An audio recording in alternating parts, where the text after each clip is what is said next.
Candid अमन, कहानियों का रंगमंच। पिछले भाग में आपने सुना, एसआर कमरे के कोने में खड़ा था। उसकी आंखों में गुस्से की लहरें साफ झलक रही थी। उसकी हर हरकत में माफिया स्टाइल डोमिनेंस था। उसने फोन की स्क्रीन पर दिखाए गए सबूत से अपनी पकड़ और सिचुएशन को और मजबूत कर लिया, जिससे वेदिका की पूरी तरह से चीजें धाराशायी होती हुई नजर आ रही थी। वो पूरी तरह से सहम चुकी थी। वेदिका ने खुद को निर्दोष साबित करने की कोशिश की, लेकिन एसआर के रौब और उसके फैसले के आगे उसकी मिन्नतें बेअसर रही। उसकी मौजूदगी ने कमरे का माहौल एकदम से ठंडा और स्ट्रेस से भरा हुआ बना दिया था। हर कदम, हर नजर एसआर की ताकत और कंट्रोल को बयां कर रही थी। एसआर ने सिचुएशन को पूरी तरह से अपने कंट्रोल में ले लिया और वेदिका पर अपने फैसले का असर दिखा दिया। वेदिका की बेबसी और दर्द उसके आंसुओं में झलक रही थी, लेकिन एसआर पर इसका कोई असर नहीं था। उसकी सोच और फैसला पूरी तरह से बदले की भावना से भरे हुए थे, जिस दौरान एसआर ने वेदिका के साथ नजदीकियां बढ़ाई थी।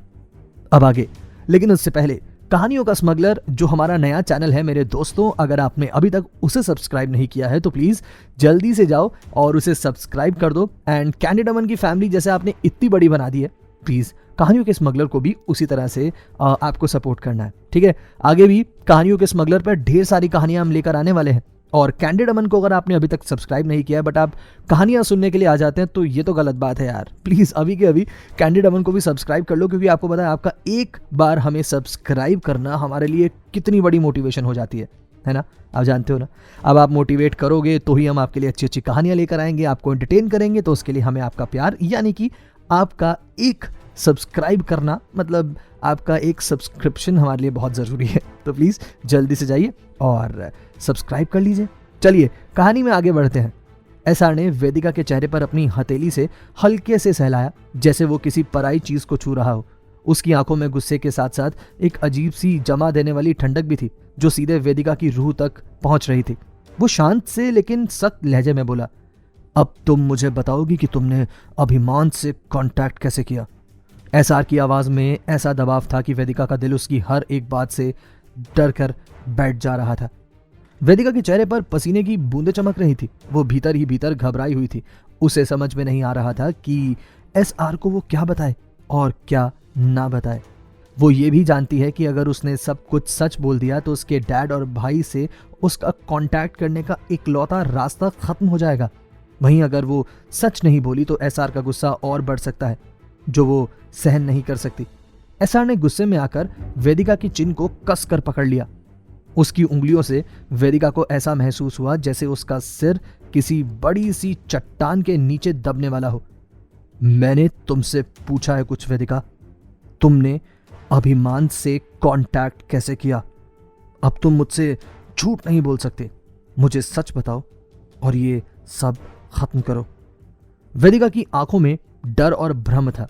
उसे एसआर की आंखों में छिपी बर्फीली आग को देखकर ऐसा लगा कि अगर उसने सही जवाब नहीं दिया तो वो उस आग में जलकर राख हो जाएगी। वो हल्की सी आवाज में बोली, एसआर, मैंने आपको कहा था ना, मेरी इंटेंशन कभी नहीं थी आपको नुकसान पहुंचाने की, और ना ही मैंने कभी चाहा था कि अंबर के साथ ऐसा कुछ गलत हो। एसआर ने उसकी बात को बीच में काटते हुए कहा, मैंने तुमसे कुछ पूछा है, तुम मुझसे झूठ नहीं बोल सकती वेदिका। क्या तुम्हें समझ नहीं आ रहा? हर बार तुम वही पुरानी बातें कर रही हो जिनका अब मुझ पर कोई असर नहीं पड़ रहा। मैंने तुमसे सिर्फ यह पूछा कि तुमने अभिमान से कांटेक्ट कैसे किया, और अगर तुम अब भी चुप रहोगी ना तो मैं वो करूंगा जो तुम नहीं चाहती कि मैं तुम्हारे साथ करूं। एसआर ने अपनी आवाज और तीखी कर दी। उसके शब्द हवा में जैसे सुई की तरह चुभ रहे थे। वेदिका ने खुद को संभालने की कोशिश की, लेकिन एसआर का गुस्सा उसे अपने इर्द गिर्द कैद कर रहा था। वो कुछ नहीं कह पाई, बस आंसू उसकी आंखों से बह रहे थे। एसआर के दबाव ने उसे और कमजोर बना दिया। एसआर ने सख्ती से कहा, वेदिका, मुझे वो जरिया जानना है जिससे तुमने अभिमान से कांटेक्ट किया। अगर तुम चाहती हो कि ये सब यहीं कहीं खत्म हो जाए तो मुझे बताओ। अब मैं तुम्हें छोड़ने वाला तो नहीं हूं। उसकी आवाज अब और भी ज्यादा गहरी और खतरनाक हो चुकी थी। एसआर का गुस्सा अब हद से पार जा चुका था। वो किसी हिंसक तूफान की तरह बस उसके ऊपर चढ़ने ही वाला था। और उसकी आंखों में गुस्से की जो आग जल रही थी वो हर एक पल वेदिका के अंदर तक समा रही थी। वेदिका का दिल बहुत जोर से धड़क रहा था, उसकी सांसें घुट रही थी। वो जानती थी कि एसआर की ये शक्ति बेमानी नहीं है। एक बार जब एसआर ने उसे पकड़ लिया तो वो किसी कीमत पर उसे छोड़ेगा नहीं। वेदिका के मुंह से एक भी शब्द बाहर नहीं आ रहा था। वो उलझन में थी, लेकिन एसआर का गुस्सा उस पर और दबाव डाल रहा था। आखिरकार वेदिका ने हल्का सा कांपते हुए और टूटे हुए शब्दों में कहा, फोन एक फोन है मेरे पास, उसी से मैंने अभिमान से कांटेक्ट किया था। वेदिका की बात सुनते ही एसआर की आंखों में एक चमक आ गई। वो एक पल के लिए रुका और फिर उसकी आवाज ठंडी हो गई। बस सिर्फ एक फोन। उसकी आवाज में हल्की सी हंसी थी, लेकिन चेहरे पर कोई मुस्कान नहीं थी। वो अब सिर्फ उसे सजा देने के बारे में सोच रहा था। एसआर ने एक धीमी लेकिन भारी आवाज में कहा, वेदिका, ये मत समझो कि तुम मुझसे ये खेल खेलोगी और मैं बस देखता रहूंगा। उसने उसके गाल को हल्के से थपथपाया, मानो प्यार और सख्ती का अजीब सा मेल हो। अब एक अच्छी बच्ची की तरह मुझे बताओ, वो फोन कहाँ छुपाया है तुमने? वेदिका ने उसकी आंखों में देखा और उन आंखों में जो गुस्से और डोमिनेंस से भरी हुई चीजें थी वो उसको देखकर कांप गई। मैंने वो फोन वॉशरूम में ऊंची ऊंची शेल्फ पर बाथरूम और टाइल्स के पीछे छुपाया है।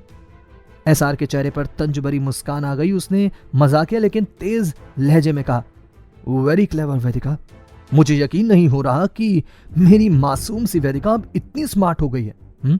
इतना हौसला, हाँ, एसआर के खिलाफ जाने का इतना हौसला आ गया तुम्हें?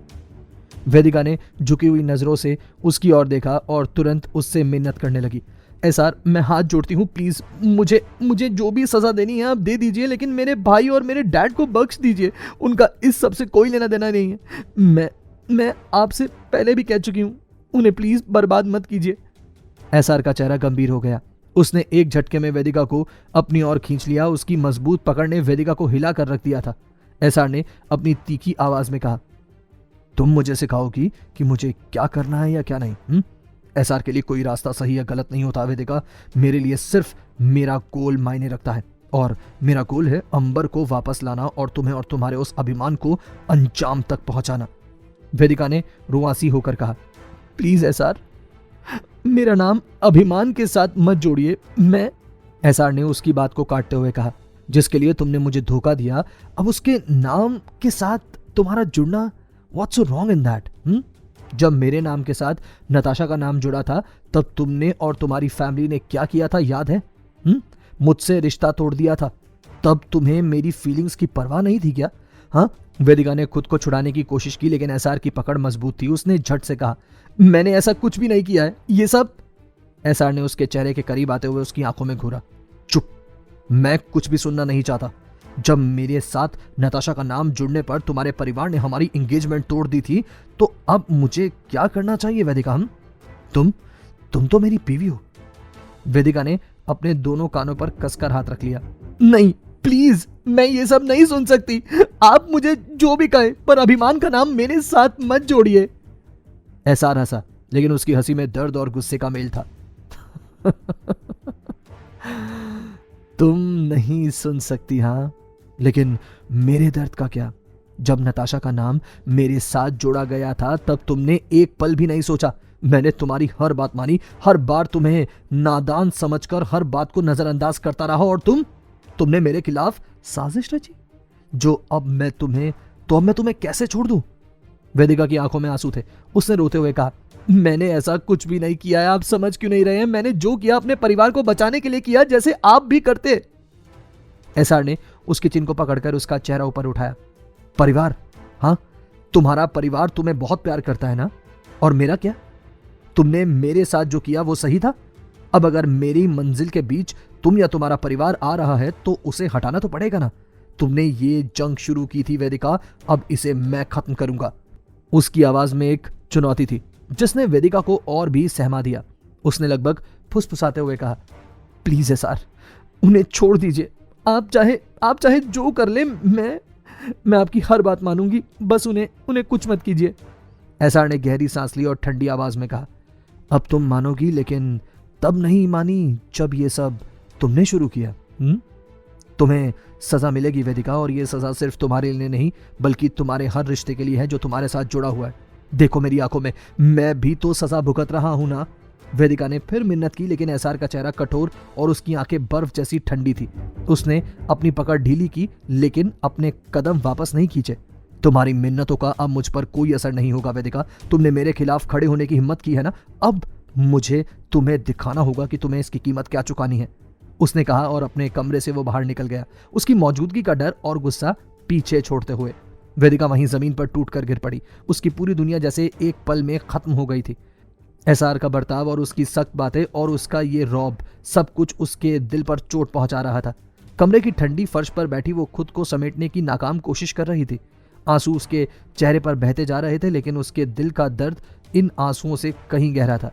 वेदिका ने अपने घुटनों को सीने से लगा लिया और बुरी तरह सिसकने लगी। उसकी कमजोर आवाज कमरे की दीवारों में टकराकर और भी उदास लग रही थी। उसने खुद से फुसफुसाते हुए कहा, मुझे ये सब नहीं करना चाहिए था। मैंने खुद अपनी बर्बादी की तरफ कदम बढ़ा दिए हैं। लोग तूफान को देखकर रास्ता बदल लेते हैं और मैंने तो खुद जाकर उस तूफान को गले लगा लिया। उसके हाथ और पांव चोटों से भरे हुए थे। एसआर ने उसे झटका देकर खींचा था और उसकी पकड़ इतनी सख्त थी कि उसकी नाजुक हाथ पर लाल निशान पड़ गए। मगर असली दर्द उसके अंदर था, उसके दिल में। एसआर का हर शब्द उसके कानों में गूंज रहा था। तुमने मुझे धोखा दिया है, तुम्हारे लिए अब कोई रहम नहीं है। कमरे के दरवाजे के पास बैठी उसने हाथ बढ़ाकर उसे खोलने की कोशिश की, लेकिन जैसे ही उसने कुंडी खींची उसने महसूस किया कि दरवाजा बाहर से लॉक है। ये एहसास उसके लिए किसी और सजा से कम नहीं था। एसआर ने उसे कमरे में बंद कर दिया था जैसे वो कोई कैदी है।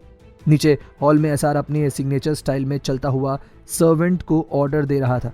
उसकी चाल में वो तेजी और डोमिनेंस था। उसने हॉल क्रॉस करते हुए एक सर्वेंट को बुलाया और बिना उसकी तरफ देखे कहा, सुनो, ऊपर वाले रूम का डोर कोई नहीं खोलेगा। सर्वेंट ने सर झुकाते हुए कहा, जी सर। एसआर ने अपनी जगह पर रुककर उसकी तरफ देखा। उसकी आंखें गुस्से और आइस कूल डोमिनेंस से भरी हुई थी। एंड लिसन, उसने धीमी आवाज में कहा, लेकिन सख्त आवाज में, उसे कोई खाना या पानी भी नहीं मिलेगा जब तक मैं खुद ना कहूं। कोई उसके रूम के आसपास भी नहीं भटकेगा। सर्वेंट ने हल्की आवाज में डरते डरते कहा, जी सर, जैसा आप कहें। एसआर ने उसकी तरफ देखा और अपनी तीखी मुस्कान के साथ कहा, मैंने जो कहा है वो पूरा होना चाहिए, वरना तुम जानते ही हो कि मेरे घर में किसी तरह की लापरवाही की कीमत क्या होती है। सर्वेंट का चेहरा सफेद पड़ गया। उसने तुरंत ही सर झुका लिया और सर हिलाकर जवाब दिया, जी मैं समझ गया सर। एसआर ने एक गहरी सांस ली और अपने कोट ठीक करते हुए वो हॉल की दूसरी तरफ चला गया। उसकी मौजूदगी हर किसी पर भारी पड़ रही थी। उसने बिना पीछे देखे अपनी कार की तरफ कदम बढ़ाए। उसके चेहरे पर वो माफिया स्टाइल का रौब छलक रहा था। उसकी आंखों में एक जमा देने वाली खतरनाक खामोशी थी, जैसे किसी तूफान से पहले वाला सन्नाटा हो। कमरे में वेदिका पूरी तरह से बिखर चुकी थी। उसकी आंखों में आंसू रुकने का नाम नहीं ले रहे थे। उसने खुद से सवाल किया, आखिर मैंने ऐसा क्यों किया? क्यों मैंने एसआर के खिलाफ जाने की हिम्मत की? क्यों? वो अपने बालों को पकड़कर अब जमीन पर बैठी रही। उसकी आवाज कांप रही थी। एसआर को कौन रोक सकता है? वो तो खुद एक तूफान है। मैं कैसे रोक सकती थी कि मैं उन्हें हरा पाऊंगी? उसने कमरे की दीवारों की तरफ देखा और जैसे ही ये उम्मीद कर रही थी कि कहां से कोई उसे बचाने आ जाएगा, लेकिन कमरा पूरी तरह से खामोश था। सिर्फ उसकी सिसकियां ही गूंज रही थी कमरे में। वो जमीन पर बैठकर अपने हाथों को देख रही थी। ये निशान, ये तो ठीक हो जाएंगे, लेकिन जो उसने मेरे दिल पर दिए हैं वो कभी ठीक नहीं होंगे। वो एक कोने में रेंगते हुए पहुंची और अपनी पीठ दीवार से सटाकर लेट गई। उसके दिमाग में एसआर का चेहरा बार बार उभर रहा था। उस शख्स का चेहरा जो कभी उसे सबसे ज्यादा प्यार करता था, अब सिर्फ गुस्से और नफरत से भरा हुआ था। नीचे एसआर अपनी कार में बैठा। उसने कार का दरवाजा बंद किया और गहरी सांस ली। उसकी आंखों में गुस्सा अब भी जल रहा था। एसआर ने कार स्टार्ट की और वो अब वापस घर की तरफ निकल गया, जहां से उसे वो फोन मिलने वाला था जिससे वेदिका ने अभिमान से कांटेक्ट किया था। क्या होगा एसआर और वेदिका के दरमियान? क्या एसआर पार करेगा गुस्से की सारी हदें? क्या वो हो पाएगा कामयाब अपनी बहन अंबर को वापस अपने घर लाने में? जानेंगे कहानी के आगे के सफर में। सुनते रहिए कैंडिड अमन।